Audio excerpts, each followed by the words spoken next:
Smells like football, baby.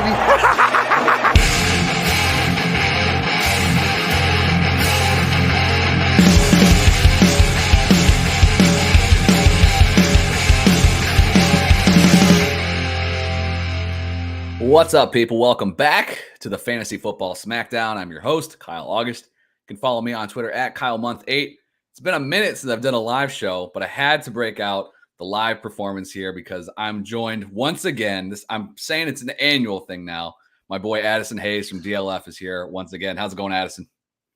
Hey, man. I am. Yeah, this is like a tradition now. I look forward to this. Like once we get Scott Fishbowl, that to me is like football is getting close, and then I get more and more excited for this specific podcast because then I'm like, I can do my predictions. We can be idiots together, and then at the end of the year, when we look back at all this, we're like, man, how did we not predict that the Atlanta Falcons were going to make the playoffs? You know, it's just like it's so much fun, dude. I appreciate you having me on. Yeah, man. This has been something that with all the changes to my schedule and everything, I was like, I got to make sure I have this on. I got to make sure that Addison and I get this show done before the season started. So never too late here, just a couple days before the season starts. Of course, it wouldn't be a live show without a little hiccup on my end. So Addison, I'm having that same issue I had before we went live. So I'm going to jump out for a second, let you go. Why don't you tell the people, though, while I'm dealing with this, why don't you tell the people what you're up to right now at DLF and the content that you're putting out? Cool. Yeah. So I am the main guy over at the DLF YouTube channel. So if you haven't yet, and if you're watching this on YouTube, you can just like drag down, go type in Dynasty League Football, hit that subscribe button. We're doing content basically every single day during the season. But that's like the main focus of all of my content right now is on the YouTube channel. But actually was just editing a video right before we hopped on here for tomorrow. So it's going to be a good one. You guys should check it out. But that's basically what I'm doing over at DLF. I do some other stuff with actual written content in season, but not as much. And coding and Twitter is right there. So that would be it. Did I do well? Was that good enough? Yeah, that was good. I'm horrible at self-promotion. I'm Hey, that's all good, man. I've enjoyed your content. We got Mike in the chat. I loved it in the live show because I know for sure Mike will always be here.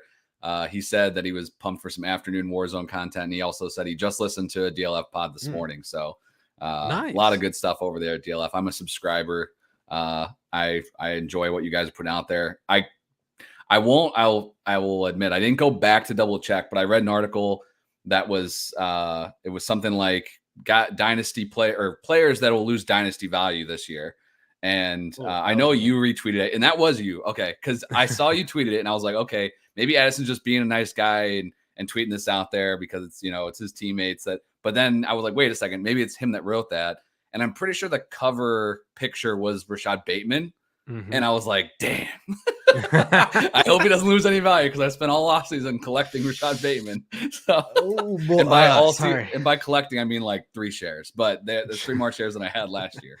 So sure. Yeah. But, that's a new thing that we're doing where I basically, whenever I record, I already have a script already set up. So we're putting that kind of in article form too, for some of the people that don't want to watch video. They just want to keep reading. I don't know who that is, but those people are still out there.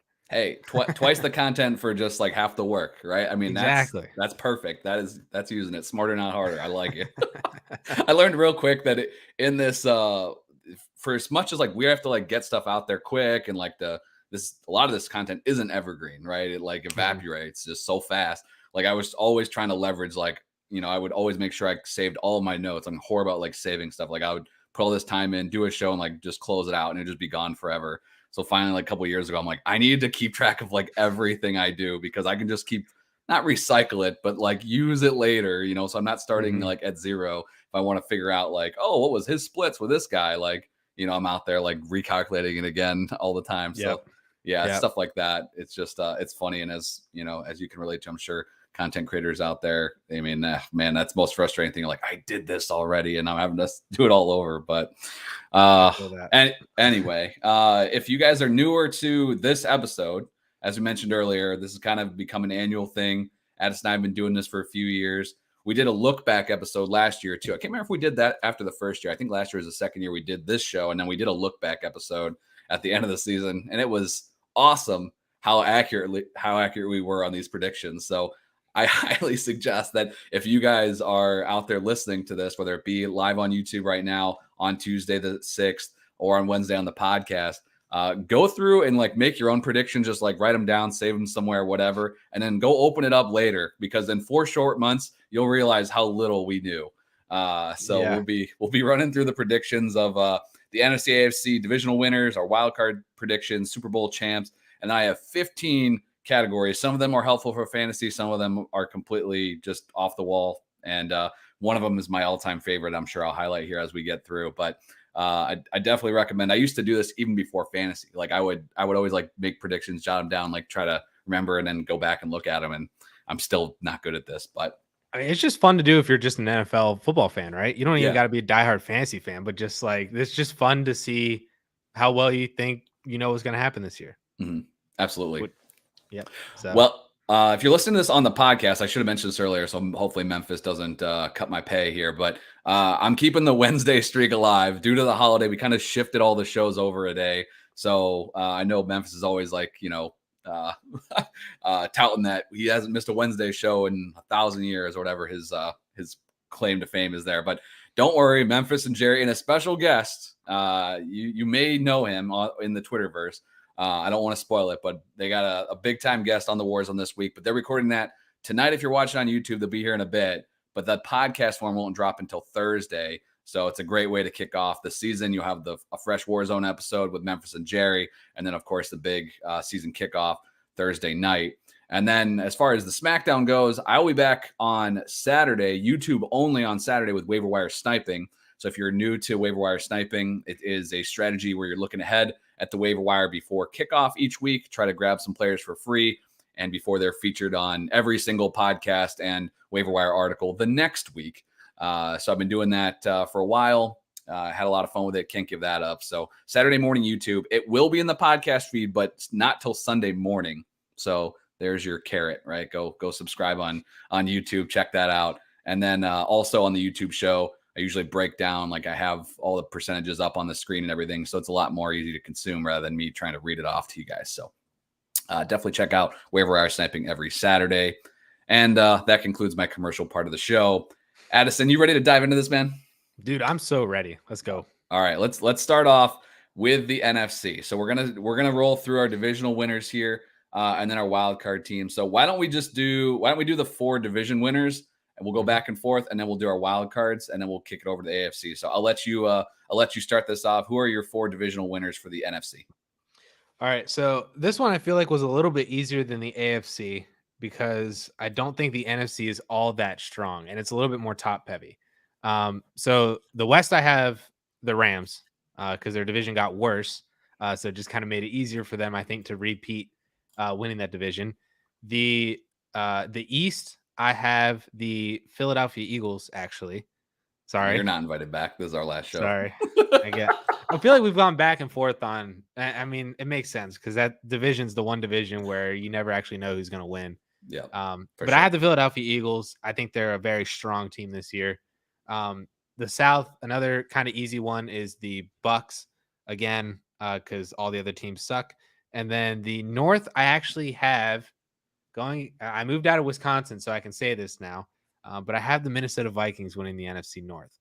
So I think the Packers go down a little bit. I like what the Vikings are doing with their new offense and their the new system that they got going over there. So I think that they're a little bit more optimized for the player personnel that they have and what they can do. And I think they're going to win more games by just being able to score more points. So I like the Vikings to win the NFC North. All right. Well, we got a few differences. I totally agree with you. I think the NFC is a little chalky. The AFC is tough, man. Like I was sitting down even after the wild card teams. I'm like, dang, like I got to leave these teams out of here. Like I don't have enough spots, right? In the NFC, I'm like, oh God, like I'm the wild card teams. I'm like scrounging to look around. I'm like, there's not even, 7 good teams in here, I think. But we're on the same page in the West. I'm going with the Rams, defending champs. I think they're able to get it done as far as winning that division. In the East, I went with Dallas because I will always pick the Cowboys no matter what. I am biased as hell. I just can't. The one year I pick against them, they'll win it, and then everyone will be like, hey, you didn't even think they could do it, right? And I don't think they can do it. I think Philly's going to win, but I'm going with Dallas anyway. The Cowboys frighten me just because they got worse. I mean, they gave away Amari Cooper for a bag of Lay's potato chips, just the air, to the Cleveland Browns. Did you see somebody, as soon as the Jalen Reagor trade went through, everybody was like, the Eagles got more for Reagor than the Cowboys did. It's so pathetic, dude. I mean, the Cowboys, they're just and the thing was, I get it. Like, 2 years ago, everyone was like, as soon as Maury signed that deal, they're like, $20 million, no way they're gonna keep him on. Like, that's an easy cuttable contract or trade or whatever. But then, like, this year, the whole entire offseason was all these receivers getting the bag, right? And I'm like, you really think Amari Cooper's not worth $20 million now? Because he is. I mean, he's really good. And, Right. it stinks that we're robbed of, 11 weeks of him and Deshaun Watson. Regardless of what you think for fantasy, I would have loved to see Amari Cooper play with a good quarterback. That won't happen. But as far as how it affects the Cowboys, they bring back Michael Gallup, who has one leg. And I just think that offense is going to take a step back. And I don't think that defense repeats either what they did. So I think it's going to be pretty tight. I know Dallas is favored in Vegas right now over Philly slightly, but that line's getting closer and closer. But I'm still going to go with the Cowboys there. And then Tampa, I think that's pretty chalk. And then I'm still going Green Bay over Minnesota. I think that division is very top heavy, clearly, with those two guys. And then Detroit and Chicago are going to be bad. So I think that it's going to come down to just those two. And I think Rodgers is enough for me to still give the edge to Green Bay, even though I still don't know who's throwing him the ball. So, or he's throwing the ball too. Sorry. So East and the North, we got a little bit differences there. But what about the wild card teams? Do we end up here netting out the same playoff teams? Who's your 3 wild card teams for the NFC? So I went with the Packers. I felt that was the easiest one for me. I was like, man, if they're not winning the division, they're going to be damn close, and they're going to be the wild card team for sure. The next two, I was like sitting here. I'm like, I can't put another South team in. I was like, so I guess it has to be from the East and the West. So I just chose one of each. I put Dallas in there because I think their defense does enough to get them into the wild card for sure. And obviously, I mean, it's Dak Prescott and CeeDee Lamb and Zeke and like it's going to be a good team. I just think Philly's going to be a little bit better. And then I threw the Niners in there because I don't think you can ever really count out Kyle Shanahan and just like how good of a game planner he actually is. I know they have Trey Lance and stuff, but I think Trey Lance and that defense does just enough to get them into the wild card too. I like it. So you got Green Bay as a wild card. I put Minnesota as a wild card. So we both ended up with 2 NFC North teams. And then, I was kind of sitting there the same decision because I don't believe in New Orleans at all. It was kind of funny. I even obviously anyone could do this. I just Googled 2022 NFL predictions after I put mine together just to see if I was way off. Because every one of these websites, all the major websites put out their predictions. And I was surprised how much New Orleans did show up, even, as a wild card team, or I saw a few people that had them as the division winner due to Tampa Bay's offensive line issues. And I just don't see it, which really makes me even more mad because they gave their first round pick next year to Philly. So I think that'll end up being a top 15 pick, if not top 12. I think they're going to struggle. So I couldn't put any NFC South teams in there. I was with you. So I went with Philadelphia. So again, kind of offsetting there. We ended up with the same teams there, but I went with the Cardinals over San Francisco. I think that, that offense should be even better than last year. I like what they did. I'm keeping Zach Ertz. I thought was good. We'll see if he starts week 1 or not. But, 6 games without Nuke, and then they'll be lining up Nuke and Hollywood Brown and Rondell Moore. I think that offense is good enough to compete with what San Francisco can do. And I'm going to take Kyler Murray over Trey Lance right now. And for fantasy, I hope I'm wrong, but I think there's a pretty decent gap between those two players. So I'm going to lean into the quarterback there, edge for Arizona over San Francisco, betting against Kyle Shanahan. I don't know if that's a good idea or not. That's the difference. Yeah. Yeah. And maybe I'm salty that San Fran beat my Cowboys last year in the playoffs too. And just the most depressing playoff game of all time. So just gross. You obviously are not a Steelers fan who watched the Steelers lose to the Browns. So yes, that's true. Well, I think it was because I was so distraught because that game was immediately following that Cowboys San Fran. The whole day is just blocked out for both of us.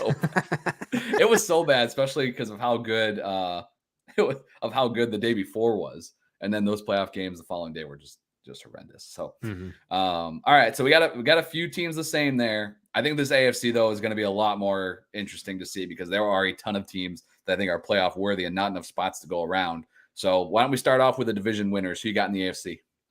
All right, Bills done. There you That go. was the easy one. Yep. The next three are a little bit more difficult. I think the next easiest is the Colts winning the South. Because I don't know if they have all that much competition in that division. Spoiler alert for something later. All right, I'll go with the West.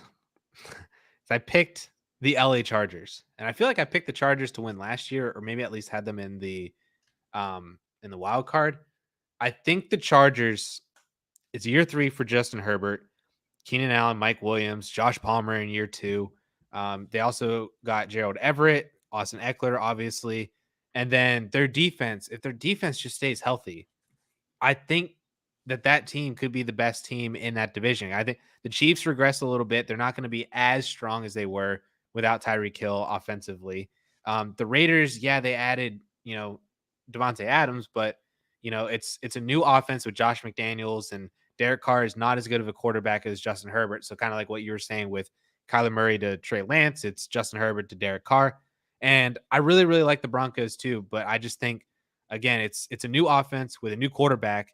They got to kind of, get things on the same page. And I think that they're not going to struggle, but I think it's just a little bit slower. They'll still win games, but they're not going to be as overpowered as they could potentially be later on down the year to start the year. So I think the Chargers have an advantage. And then the AFC North, I picked the Ravens because I think they're going to go back to what they had in 2019, 2020, because now, they trade away Hollywood Brown. That to me tells me that they want to run the ball more. They get a healthy J.K. Dobbins. Gus Edwards should be back, in a few weeks or whatever, whenever he comes back from the pup. So that team is going to run a lot more. They're going to play their defensive football. They're going to go back to what made them successful in 2019 and 2020. And obviously, if Lamar doesn't get hurt, they're so much better of a team last year, anyway. Even though Tyler Huntley performed really well, it's still going to be so much better with Lamar Jackson. And I think the Bengals, with a harder schedule than what they had last year, regress a little bit as well too. So I think I have the Ravens winning the AFC North. All right. And then I might have been, and I'm sorry, I was jotting this down. Who do you have in the South? Colts. All right. Well, we ended up actually with identical division winners in the AFC. So that means none of these guys will win. Nope. Sorry, but fans of everybody. I'm with you. I think on the Chargers, yeah, I think they're going to take a step, and I could see the Chiefs and the Raiders taking a step back this year. I think the loss of Tyreek Hill is a big one. I know they've just added, they just thrown a bunch of players at that spot, and we'll see what that ends up. But I mean, I'm going to take the quality over the quantity there for the Chiefs, and this is putting a lot on Travis Kelce then in that offense. So, and Patrick Mahomes, and I know Mahomes is a beast, but I think the Chargers are just a more complete team. The weapons that they have on offense are solid. The defense got stronger this offseason, so I think that's going to boost them into that divisional win. Baltimore, for me, the one thing that jumped out, and this kind of plays into one of my wild card teams too, but Baltimore's going to be playing that last place schedule. Right. So I think that's going to set up really well for them. I mean, that division was insanely close last year. I don't think it will be this year. I think it's going to be pretty top heavy between Baltimore and Cincinnati. Sorry, Steelers fans, but I mean, it's nope, I'm with you're starting. Your QB1 is Mr. Trubisky right now, so it's not. I was just going through the Steelers schedule the other day with a couple of my friends who are also Steelers fans, and we were all wondering if they were even going to get to 6 wins based on their schedule. It's kind of rough. So you mentioned betting against Kyle Shanahan. Betting against Mike Tomlin is not shown to be a good strategy, but right. This might be it. If there's anything that he might not be able to overcome, it might be this situation with that offense this year. So we'll see. But I think Baltimore, I think that's going to help them out, and they're going to have they're going to go at least 3-1, maybe 4-0 against the Browns and the Steelers this year. So that's going to be a pretty big leg up in addition to the weaker schedule having finished last year. This whole schedule is meant to, create some parity. So I went with the Chargers, Bills, Colts, and Ravens as well. So let's see if there's any differences with the wild card teams. Who do you have making the playoffs as a wild card in the AFC? Right. So I have the Bengals just as one of the 3 spots as well. I agree with what you said that I think that they're not going to be as good as what they were playing on a harder schedule, I still think they're going to be very, very good. the easy second place team in the North, and they get one of the wild card spots. And then I gave the other two to the Chiefs and the Broncos. Still, two other teams. I really wanted to put all four AFC West teams into the playoffs. I'm really interested to see if there's like a bet on what that could, like what the odds would be on that bet on all four teams making the playoffs. If they all just kind of beat up on each other divisionally, but then win all their other games, that could be like a really interesting and fun situation that could play out. Like if that possibility gets, closer and closer to the season actually being a thing. But I chose the Chiefs and the Broncos. I kept the Raiders out just because I think Patrick Mahomes and Andy Reid get it done. And like I said, I think the Broncos are going to be really, really good with Russell Wilson. And their defense is also still pretty solid too. So I'm going to take the two of the other AFC West teams and Cincy. All right. Well, I had Cincy as well. I think that they can beat up on Pittsburgh and the Browns, and they'll still be really good. That team's improved. I think when you look at what they did in the offensive line, that's a big one. Sure. Denver, I had in there as well. Kind of similar. I'll draw that same line. Like Denver's playing a last place schedule. And this season, bringing in Russell Wilson is huge. They added some other pieces as well on the defensive side of the ball. So I think they're going to be good enough to make the playoffs. I think they finished the year with like 4 straight losses, but before that they had a winning record, but that division is just really, really tough. So right. Can't just discount 4 straight losses. But I think that Denver is going to be able to get it done with Russell Wilson. And then the last one, the correct pick is the Chiefs, but I was like, you know what? I think I'm just going to go a different route. I'm just going to choose a different team that I think could just sneak in there. I don't really have any off the wall ones. So as tough as the AFC is, I put the Miami Dolphins in. Yes, I was hoping that was going to be the team. Nice. So we'll see. I think that New England takes a little bit of a step back this year compared to where they were record-wise last season. The Jets are going to continue to be horrible, which stinks. I wish they were good. That offense would be a lot more fun. Let's hope Zach Wilson can take a step. But I think Miami is setting up for, not an overly difficult divisional opponents there compared to the West, which is probably just going to eat into each other a little bit. So it'll be super, super close. It's probably no one else would want to put Kansas City out, but that's the decision I made. I'll take the edge over to Denver over the Chiefs slightly, and then get the Dolphins in there and hope that Tua can put it all together with all these, with these weapons now that he has. And Tyreek Hill will hopefully produce some fancy goodness along the way to their playoff run. So there you go. I love it, dude. I'm all in on the two. I have Tua, Tyreek, and Scott Fishbowl as my stack. I'm so in on Tua being good. I hope he is, man. We could use it. Like when we were looking, I did a show this summer and we were looking at DLF rankings, and it's just there's like that top heavy, like, hey, you better be 20, you're in your 20s, and then it's just like man, who do you want after that? Yeah, we need Lance Fields, T-Law, like we need these guys to take a big jump, because this quarterback landscape could get gross quick, and we'd be really reliant on the 2023 class if those guys don't step up, at least a couple of them. So for sure, we'll see. Sure. Tua is definitely in that group too. I know he's not a sophomore guy, but he's in that group too. We need him to make a jump, and they put enough weapons around him. We should be able to do it. So. Hopefully. All right, we got the Super Bowl matchup and the champ. I didn't go through all the other matchups. That I think we're just going to jump right to it. So who do you have in the Super Bowl, and who's going to be our Super Bowl champ for the 2022 season? All right, so I have the Buffalo Bills making it from the AFC. I'm just going to go chalk there. I'm not doing anything all that special. But I went with my flyer pick, and maybe it's because I'm sipping the Kool-Aid from my friend. But I think the Bills are going to play the Philadelphia Eagles. Oh, man. That would be horrible. I think the Bills win. So you don't have to deal with all that. Good. But I think they're going to make the Super Bowl because their defense is pretty strong. I think Jalen Hurts takes a massive step this year with the addition of A.J. Brown. I just think that he opens up so much for their offense, makes Devonta Smith a wide receiver 2, who's better than like half the league's wide receiver 1s. And that I think that team is just going to be really, really strong, plays like solid fundamental football every single game. And to be honest, whenever they get into, the playoffs in the NFC, they're going to be playing at home for probably the first game or two, assuming that they don't get the 2 seed, which I think is still a solid possibility that they get the 2 seed. Mm-hmm. Well, I guess the 1 seed only gets a bye now because 7 teams. But anyway, so they'll be playing at home for the first 2 games, I think.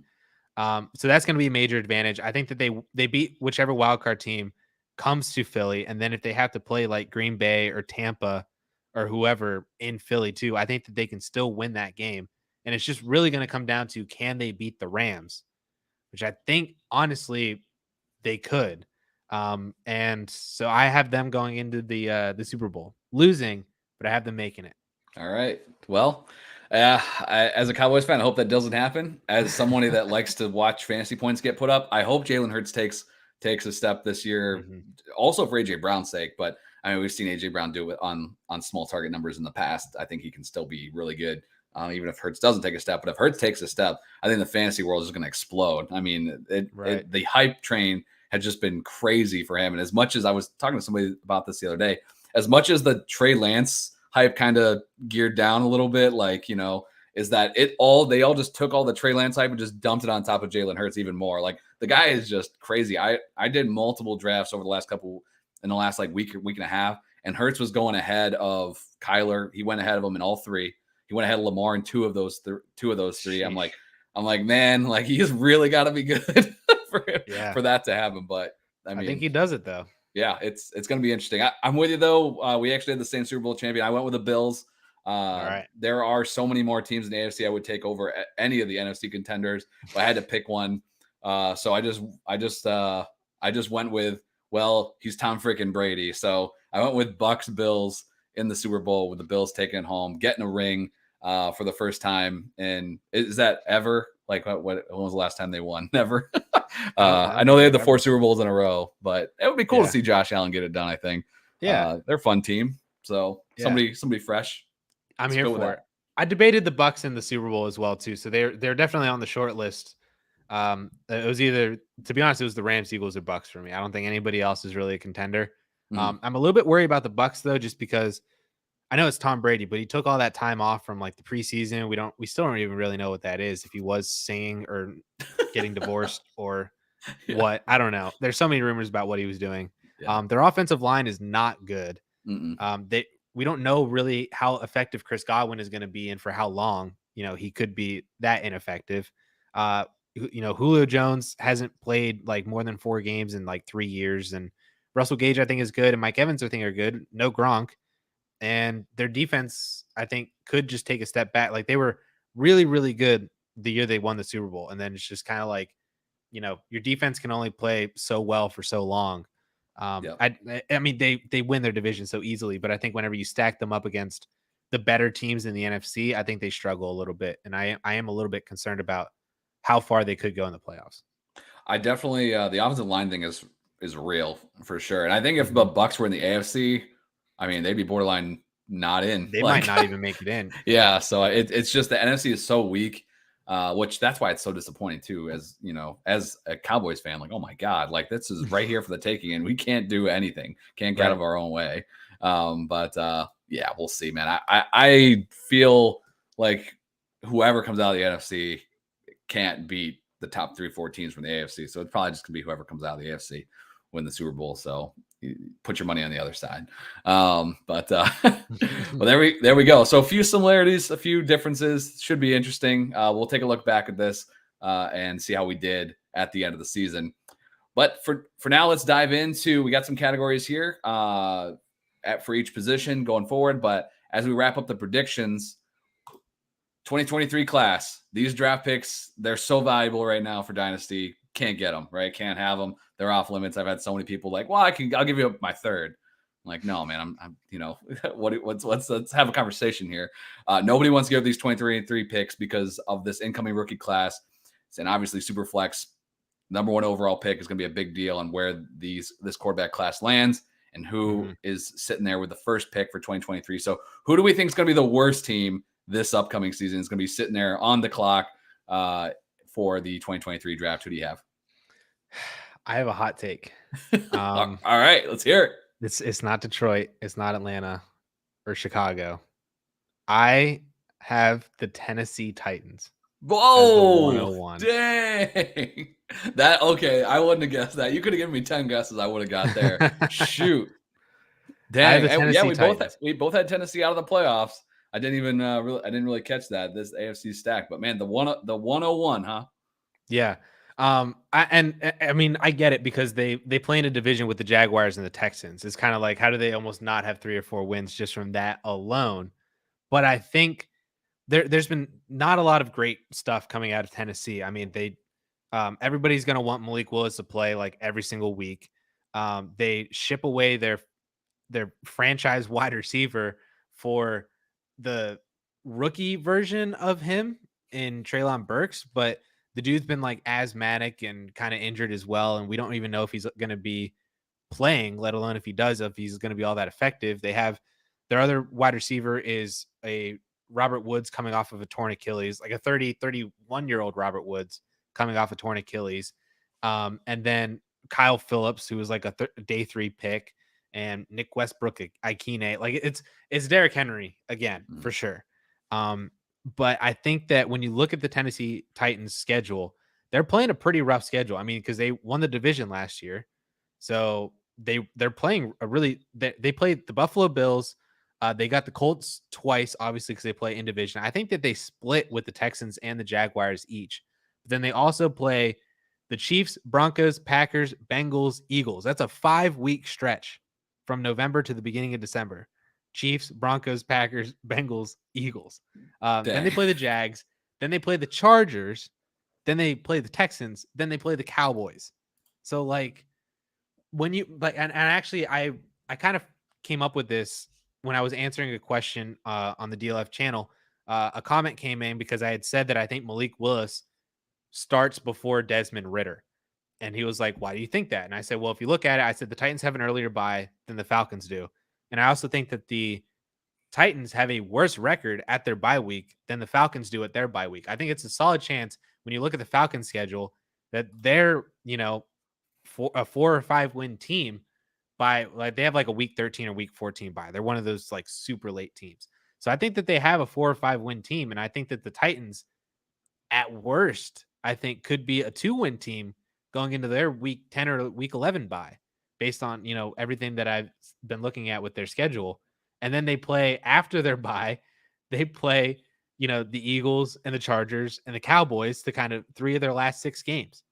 So I think that the Titans are going to struggle. I know it's Mike Vrabel and that he seems to really get the best out of his players every single week, but I'm throwing in the hot take. The Tennessee, I think there's a really good chance they're a bottom 5 team and a top 5 pick. But I wanted to highlight them as potentially being the 101, and nobody's talking about it. So when it happens, I'm going to pull up this recording with timestamps, September 6th, Tennessee Titans 101. All right, man. Well, and if people are looking for Malik Willis to play, and then the Titans and then they fall into the 101, I don't know if that'll provide great fantasy outlook for Willis. That's the other thing too. Be careful. If Malik Willis plays, we're talking about a day 3 rookie quarterback then in this offense, which I think is also going to be a problem. Mm-hmm. So, right, more fuel to the fire here.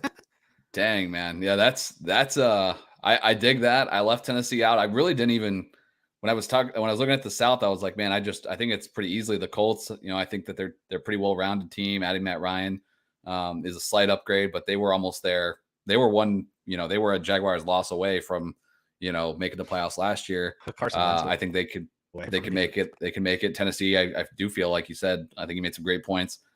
So it makes my pick here not as sexy, but I'm just going with the Bears because I live in Chicago. I think this is the most putrid organization right now in the league. They're so bad. It stinks. They've of course, like whenever you see these teams like from afar, whenever they don't align with like the regime changes, and then they spend up on a QB, and then they are like I just think this Fields experiment, I want it to work. I really do, but I just don't see this being a successful 2022 campaign, and it's going to be so bad. I think they're going to be sitting there with the worst record in the league. There's definitely, like you mentioned, there are some other teams that are going to be candidates for it, but I think it's going to be the Bears because, of course, the Lions are going to beat them twice. Hard Knocks. So There's that. But anyway, all Say, right. Well, to the Bears' credit, they get Houston, the Giants, Washington, the Lions twice, the Falcons, and the Jets. So they if have they don't, opportunities. They have if opportunities to if they win don't win maybe 3 or 6 4 games games. out of like if they don't win 6 games this year, I think it's already going to be the sky is falling, and I think it's going to be bad. I think 2 wins for the Bears this year. That's where I'm putting it. Man, So we'll see. Hoping not though. I got too much Justin Fields.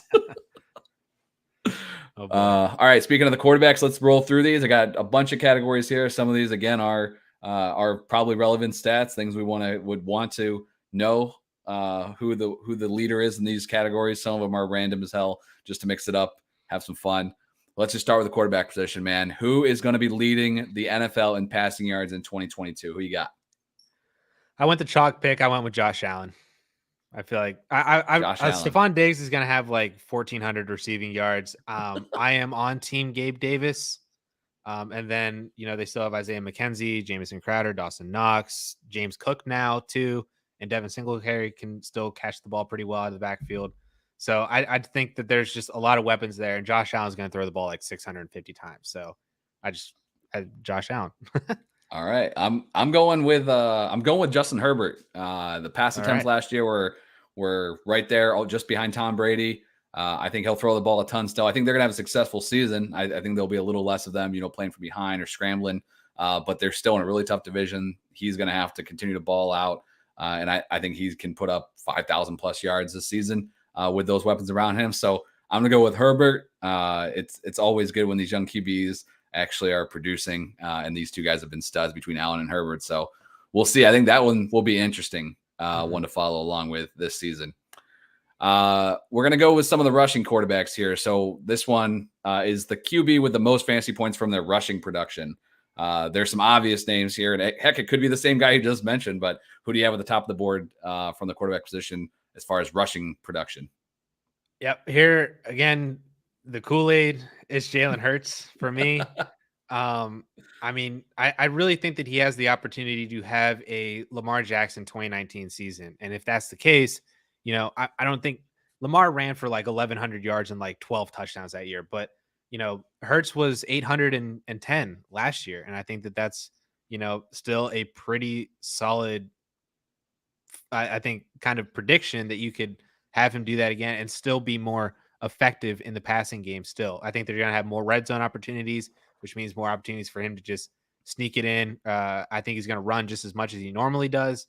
And I think that Jalen Hurts is just going to have an MVP caliber season for fantasy. And a lot of that's going to be due to his rushing. All right. I'm going to go a different direction. I'm going with Lamar. I think he'll fall out of bed into 1,000 yards. I think what you mentioned there, as far as them getting rid of Hollywood Brown, I think, and this is probably why I'm a little bit down on like Andrews as well. Like I do think that they just focus on running the ball. Lamar is going to be a huge part of that. So I think he'll bounce back this season after a little bit disappointing 2021. So I think those two are kind of the more obvious answers between those. Obviously, you're going to have, Allen and, hopefully Kyler comes back a little bit, as far as his rushing production. But I think Lamar is going to have 1,000 yards just pretty much falling out of bed this year. And we'll see. So, but if your boy Miles Sanders decides to have 0 total touchdowns again, then Jalen Hurts, there's plenty on the bone for him. So absolutely. Yep. It's Kenny Gainwell now. We're team. Oh, sorry. Gainwell. Yes. Yeah. All right. Let's flip it to maybe not so good, but let's predict the quarterback with the most interceptions. This is always a fun category. And there are some big names that have put up, have some pretty decent interception numbers.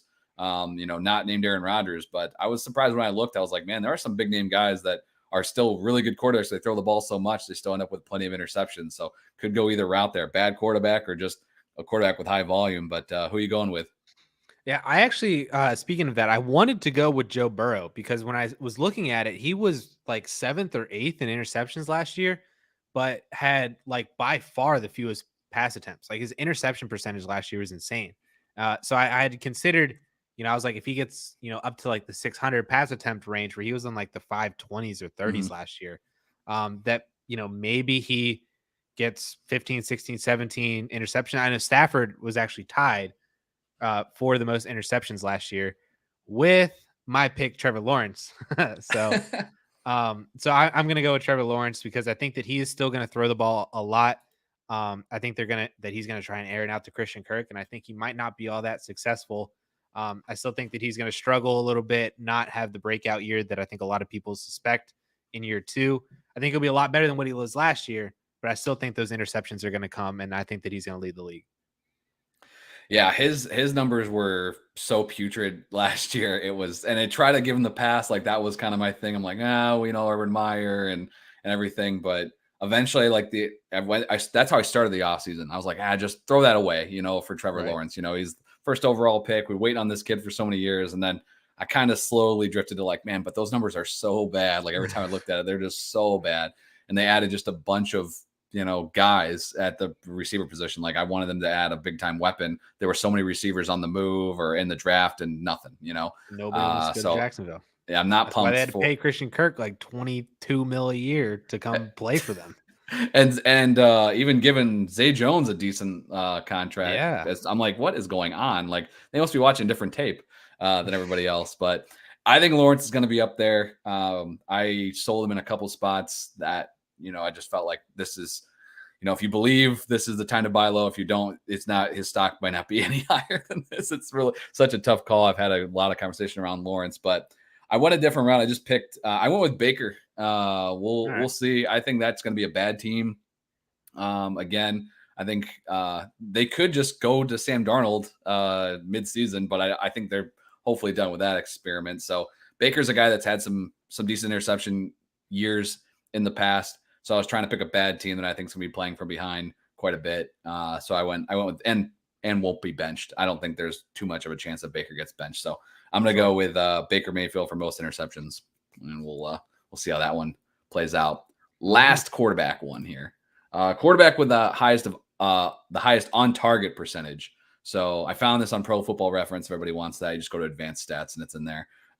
It's kind of surprising some of the guys, and also not surprising where some of the guys ranked on here. But who do you think will be at the top of the board on the on target percentage in 2022?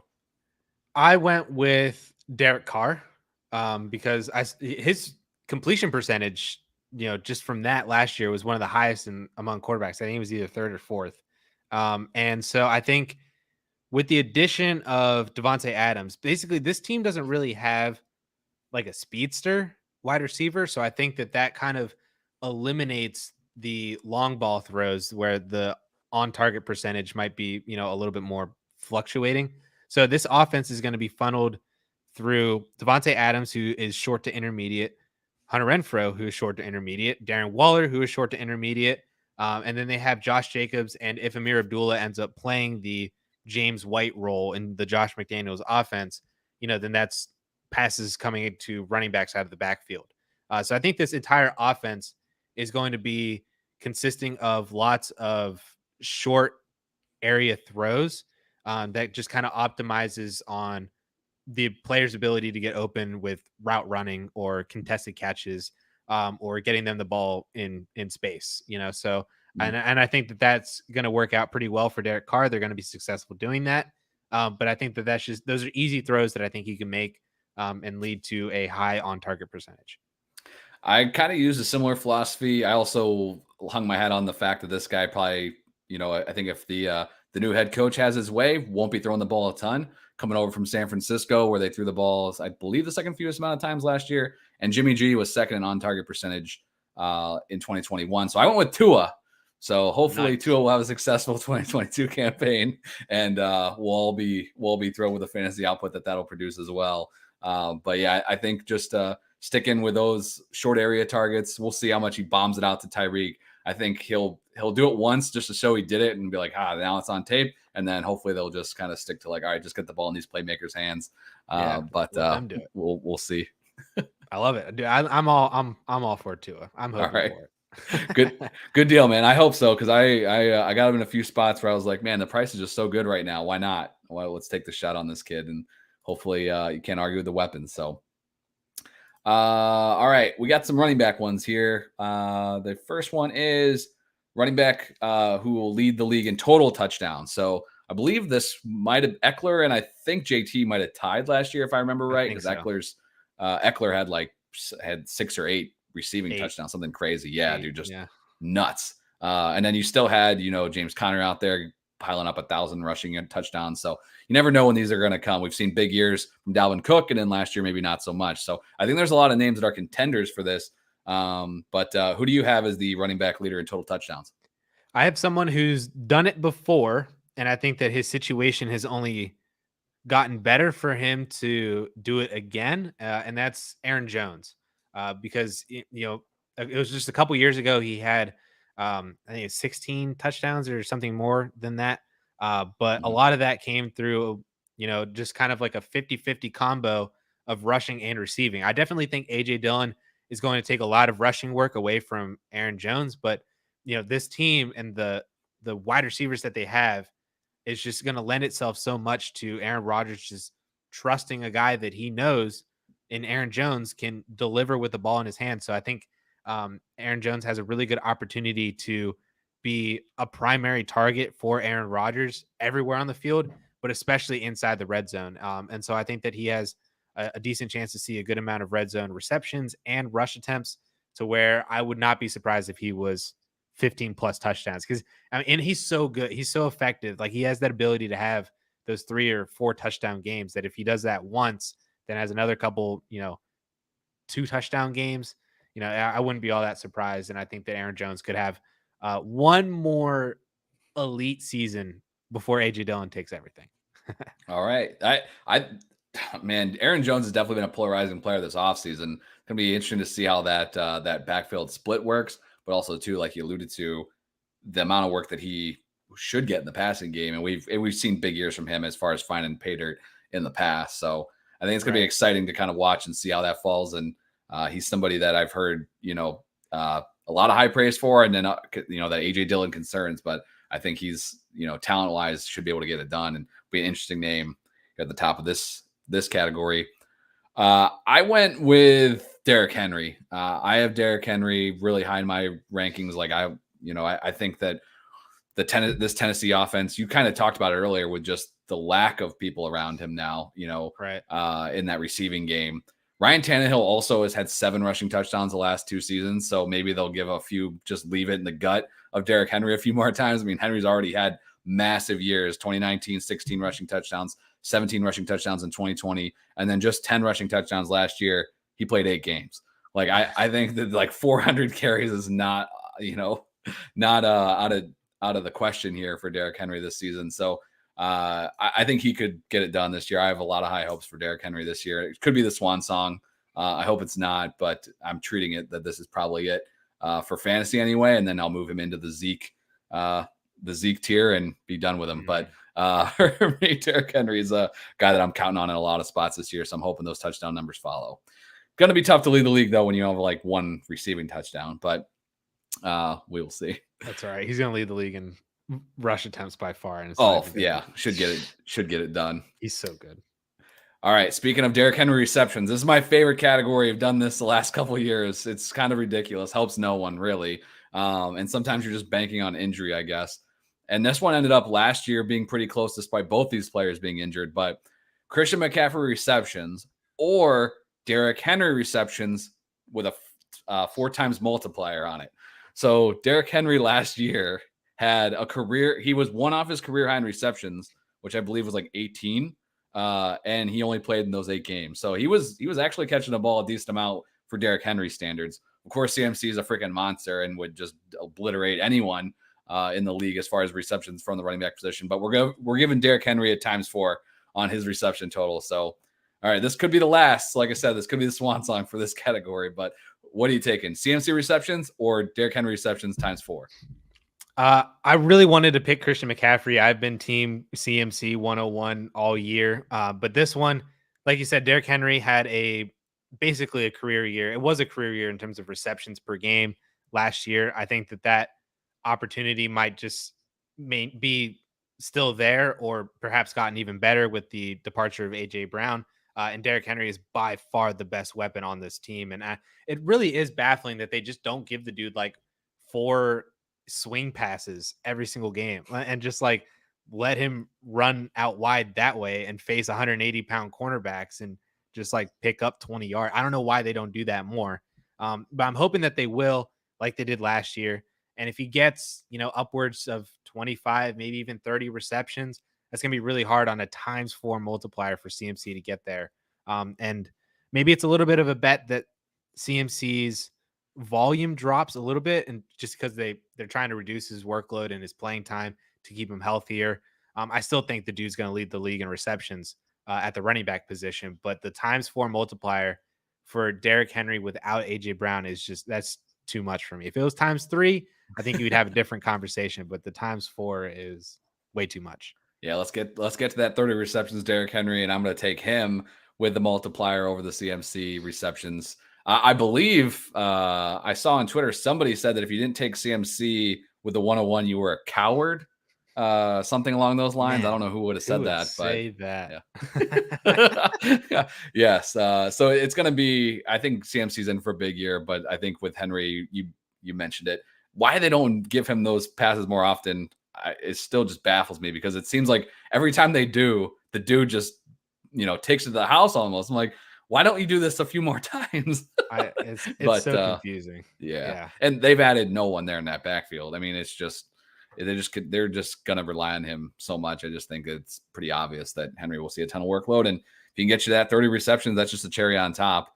But I think he can get there this year. So hopefully both these guys are healthy, and we'll actually be able to see the real numbers show up for both these guys in 2022. Another running back one here. This is extremely just off the wall, but the running back with the longest rush of the year. Who are you going with? I went with Derrick Henry. All right. the dude, when he gets moving, he cannot be stopped. And I'm just gonna bet that one rush out of like his 400 rush attempts is just gonna go for like 80 yards or something like that. Like he had a couple 70-yarders last year, 4 touchdowns, and I think maybe one time they get pinned, he's on like the 6 or the 5, and he just takes it and he's gone. Derrick Henry. All right. I'm going to go with CEH, because I just want something positive for him. The dude runs like a 4.6 40, man. I know. I've gone before. I've gone the Raheem Mostert way. I've gone like the speedster way. I'm like, forget it. I'm going to go with the 4.6 40 guy, Clyde Edwards-Helaire. Let's go. They'll just be like, all right. How it'll probably work is it'll be like a Hail Mary situation at the end of the half, and Mahomes will swing it out, but it'll be behind the line of scrimmage, and like he'll just take it all the way, 80 yards. So let's happens, hope. Man. Come on, baby. I need this. All right. I need CEH. Right. I got to speak it into existence. All right. No, that's fair. There we go. All right. Last, I got 2 more running back ones. I had plenty of running back ones this year. The top 3 running backs in first downs. I always use this category because it's just a public service announcement that should be playing with points for first down. I love it. I think it's the best way to play. Thank you, Scott Fish, for bringing this into my life. Half PPR and half point per first down. I love it. I try to convert all my leagues to that, but not successful yet. But I'm getting there. Some of them I didn't even ask. I just did it. But what are the top 3 running backs in first downs for 2022? I think there's a little bit of chalkiness here, but who you got? So I got Derrick Henry. Yes. Every category. Basically. Jonathan Taylor, because wasn't he led the league in rushing first downs by like 80 or something like that last year. It was crazy. Yeah. Nobody else was. I think second last year was either second or third was Antonio Gibson. And I just remember that because I was like, oh, are you for real? But it was like by a lot. Like it wasn't even close how far ahead JT was. Yeah. And then third, I have no idea why I put this here, but I just put Joe Mixon because I think he's going to get volume. All right. So yeah. All right, there you go. I went the volume route as well. I think all 3 of these guys should see 300 carries probably. I went with Derrick Henry, of course, JT, and then I went Najee because I mean, there's nobody there that I'm afraid of stealing any work from him. So I think he'll see plenty of first downs this year. But again, PSA, use points for first down. It's fun. All right, last running back one here. Running back with the most broken tackles rushing. I said the most broken tackles rushing because I could find that stat on Pro Football Reference from last year. So that's why I went with that route. All right, who's the running back that's going to break the most tackles? Who you got? Derrick Henry. Perfect. Done. Derrick Henry, Jonathan Taylor, and then the broken tackle king, Javonte Williams. Yeah. Dude just breaks like 7 tackles a rush. So yeah, those are my 3 there. Yep. I had those guys ranked. I had Derrick Henry, I had Javonte, and then I went ahead and I just said, you know what? I'm just gonna slide a different name in here. I went with AJ Dillon. He had 17 last season, which was 11th in the league, and he on 187 attempts. I think the attempts creeps higher. Hopefully get that 250 range, and maybe that'll work out. That dude's just a monster. I wouldn't want to tackle him. So no, we'll go with that. See what he did to that mascot. I mean, yes, that was my favorite video of the offseason. Like I don't care about anything else. Like just give me AJ Dillon blowing up that mascot. Just so funny. All right, wide receivers.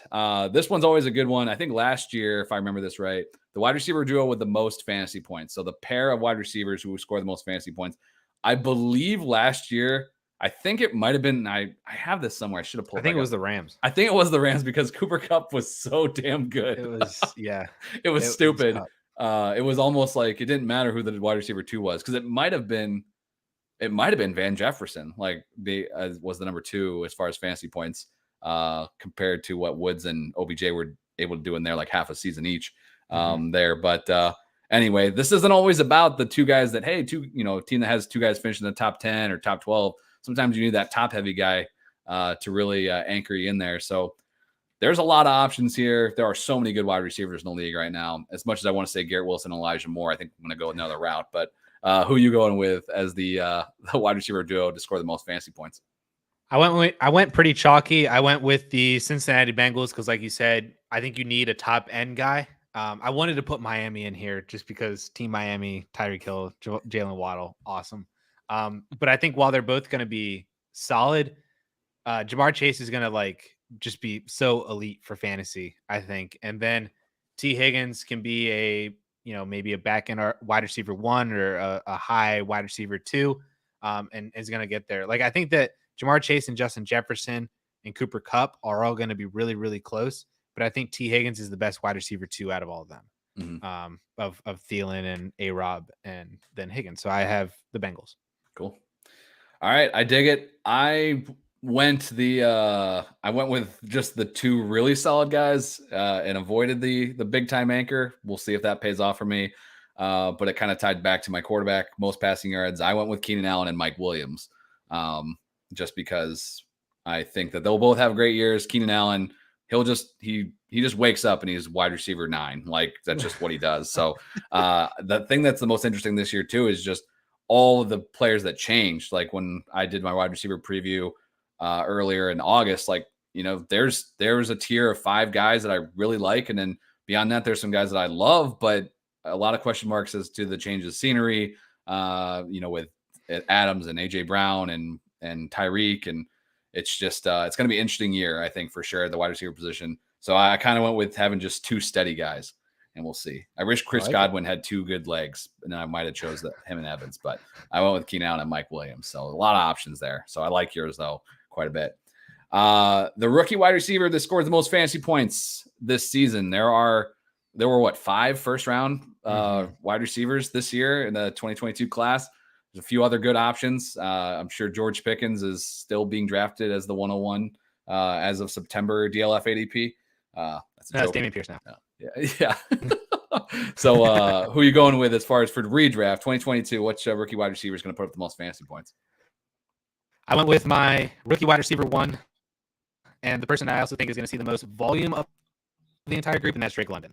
I just think that he's going to be a beast of a wide receiver for years to come, and just come in and just immediately get like 120, 130 targets. Even if it's not great targets, I still think that he's going to be able to pull in enough of those and be the best and most productive rookie wide receiver. Yeah, he was at the top of my rankings too. But for this, I went maybe a little bit.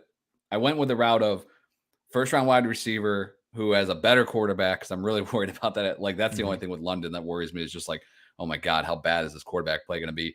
So I went with Treylon Burks. There's no other competition. I think there the offseason has been rough. I mean, it has been really bad. Like I was seeing him go even ahead of London in a few of my rookie drafts. And then some of the ones I had later, he was pretty much the last guy there. Like nobody wanted him. So Right. it's going to be, he's definitely going to be interesting. Of course, the thing that scares the crap out of me is, of course, now, everything was all glowing. And then once he, had to leave practice early or wasn't able to keep up, through conditioning, like, oh, well, this is just didn't kill Harry. And I'm like, don't put that evil on us. Like, get out of here. Oh, no. Come on now, give this kid a chance.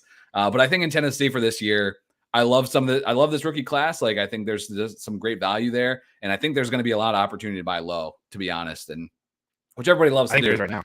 But I think you can get these guys at a discount based off of, I don't know that there's going to be a ton of great performances in 2022. I think Drake London is definitely at the top of my board when I'm looking, for redraft. But I'm going to go with Burks just because I think he has the least amount of competition around him, and he has a decent enough quarterback that should be able to put up a decent rookie year out of the gate. So we'll see. Nice. I like Olave too. Shout out Olave. Yeah, I have to stay. Man, I just want I want Michael Thomas to be like good one last time. But I don't know. I probably shouldn't count on that. I should probably jump on the Olave train. These last two drafts I got, maybe I'll grab a share. We'll see. Right. Leader in receiving yards. I mean, Cooper Kupp almost put up 2,000. Do we think he's going to repeat? Is he going to be the leader? Who you got? So I have. It was a choice for me between the two LSU boys, but I went with Justin Jefferson again, just because he's so freaking good. and like I said, like I think that while Jamar Chase and T Higgins as a duo are really, really good, T Higgins is better of a wide receiver than Adam Thielen. So I think he's going to steal a little bit more. Plus they have Tyler Boyd and Joe Mixon. So I think that Justin Jefferson's going to get funneled a lot more targets and still get those like high value targets in terms of like deep balls, like 30, 40 yards in the air downfield and stuff. And I think that he is going to be the league leader in receiving yards, primarily through the fact that he is the most explosive guy on that team and like probably the best wide receiver in the league right now. Dude, can't wait to see him on the field again. His rookie year was freaking unbelievable. That's a great pick. I went outside that top three though. I went with Stephon Diggs, which isn't like going out on a limb or anything, but I think the volume will be there for him. I think that yardage number will come up. I know it dipped a little bit last season, but I think he's in for a really big year. And maybe this is my non-belief in Gabe Davis to an extent, but I think Diggs could hit that 1,600 yard mark, and that could be good enough to lead the league. So we will see, but hoping big things for Diggs this year because he's kind of him and my boy Lamb are kind of those last guys where I'm like, man, this is the elite, and we'll see that keeps you out of the little bit of the unknown area at the receiver position for redraft. Mm-hmm. All right, last receiver one. This one is we'll leave it on a low note of the receiver group. Most drops in. Oh, sorry. There. Yeah. Most drops in 2022. Yeah. Sorry, man. I might have cut out there. That's all right. So for this one, I feel like I've been really crapping on your Cowboys today, but I went with CeeDee Lamb. Primarily because when I was looking at the drops and stuff of all, like Jamar Chase led the league in drops last year, at least according to Pro Football Reference. Mm-hmm. I don't know how these people get their data, but at least according to PFR, Jamar Chase led the league in drops last year. But CeeDee Lamb was not far behind. He had 3 fewer drops than Jamar Chase. And I think CeeDee Lamb is going to see a lot more volume this year without Amari Cooper. So I think that, he could be at 9, 10, 11, just because of the volume that he gets, not because his hands suck or anything. It's just the fact that he's going to see so much volume that, some of them are just going to slip through the old fingers, So yeah, CeeDee Lamb. Well, you didn't crap on him too much because I had CeeDee Lamb too. So no worries. Oh. We'll give you a pass on that. eight drops according to Pro Football Reference and 120 targets. I'm expecting 150 targets for CeeDee this year. Right. So I think that number could be in that 11 to 12 range where Chase was last year. So I think the volume is going to cause a little bit of that. When you look at the drop numbers again, every site's a little bit different, but that volume definitely plays a role in there. So I think Lamb's going to make that jump into high volume, and those drops might follow just a bit. Last two here, try to get a few tight end ones in here. So this one is either or. So total touchdowns. Travis Kelce and Mark Andrews, who had, I think, 18 last season between the two. I think they had 9 apiece. So Kelce and Andrews, or the threesome of Kittle, Waller, and Pitts. So we're talking about the big 5 here at the position. I believe Waller had 2 and Pitts had 1 touchdown last year. So we need to see a bump from them regardless. But total touchdowns, Kelce and Andrews, or Kittle, Waller, Pitts. Which side do you lean in? I think I did this last year, and I'm going to do it again. I'm going to take the Kelce and Andrews side, just because I could see both these guys having double-digit touchdowns. Kelsey's going to be leaned on heavily as the primary guy, I think, for the Chiefs, and the main guy that Patrick Mahomes knows and trusts, especially in the red zone. Andrews kind of same way with his trust with Lamar Jackson. So I think those two combined could get upwards like they did last year, but I think they could get over 20 combined, to where, Kittle has never really been a touchdown guy. He's like a 4, 5, 6. Waller also never really been a touchdown guy. And, they brought in probably the best red zone wide receiver in the league in Devontae Adams to catch a bunch of touchdowns inside the red zone. And then Kyle Pitts, I like him. I get it. But like, that team is going to be so bad that he just might have limited opportunities to even catch touchdowns. Like, I would not be surprised. He's not going to have 1 on the volume that he's going to get, but I would not be surprised if he also is in the 4, 5, 6 range. And that's just, if they're all at 4 or 5, that's not anywhere near close to potentially 20 or more that Kelce and Andrews, I think, should get. Yeah. I definitely think that's probably the smarter route to go. I went the opposite only because I think Waller, I think he'll bounce back a little bit. He should hopefully end up in that 6 to 7 range, and I think Kittle can be right there around 6. Pitts, I am worried about those same concerns that you mentioned, just how bad that offense is going to be. But I think really where this hinged for me is the Andrews number. I think with Lamar under center, we saw he Andrews had double digits with Lamar. He did. Didn't he? He did, yeah. But I think the volume that year, that was crazy. Like he had his catch total was so low. And then it really came back down to earth in 2021. Then last year, the splits, Lamar under center, or not. Andrews was really a lot better without Lamar.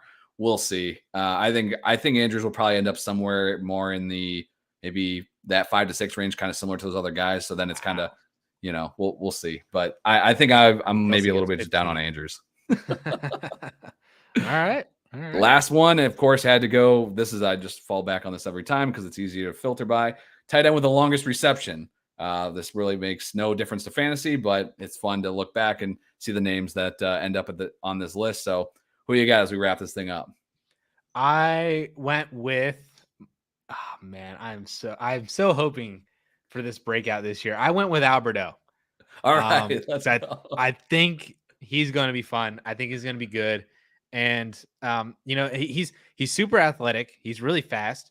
And I know that he's like the 3rd guy on the totem pole on the Broncos, but that could mean that he sees not great defensive coverage. He's better than any linebacker, more than likely, that's covering him, and bigger and just as fast as most corners as well.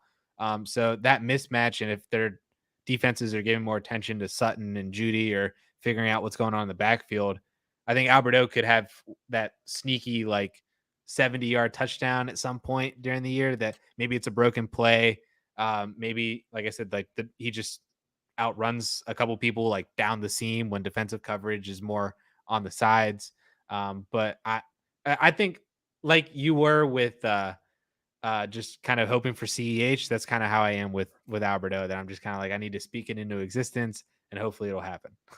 There you go. I'd be totally fine with that. He's somebody that has been it seems like it's been a roller coaster offseason for him, because as soon as the Wilson trade happened, everyone was all in, and then he's playing in the 4th quarter of this preseason game. And it's like, well, but is it because they just don't have anybody else? Everybody was injured, and right. And so I think he's a guy that creates tough mismatches for the defense.